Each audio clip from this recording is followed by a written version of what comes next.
Vendimi për mbylljen e TikTokut në Shqipëri ka shkaktuar reagime të shumta, duke ndarë përdoruesit në dy kampe.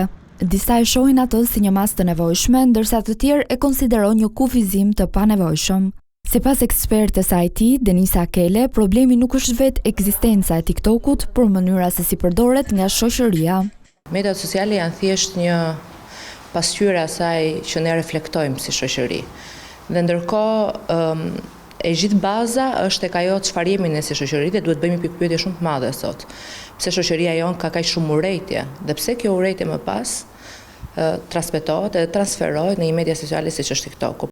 Sipas saj, një zgjidhje më efektive do të ishte vendosja e filtrave kufizues në vend të ndalimit të plotë. Patjetër, TikToku ndoshta ka pasur atë rrezikshmërinë më të lartë sepse nuk ka pasur filtra, siç është media sociale e tashme X e Elon Musk. Padyshim, unë mendoj këtë situatë tashmë, nëse vërtet Shqipëria apo qeveria shqiptare është në një bashkëpunim me kompaninë që ka TikTokun, mund edhe mos ta bënin këtë mbylljen totale, mos ta censuronin totalisht TikTokun, por në momentet që edhe përdoruesit do kishin akses, mund të vendosin rregullatorët e tyre.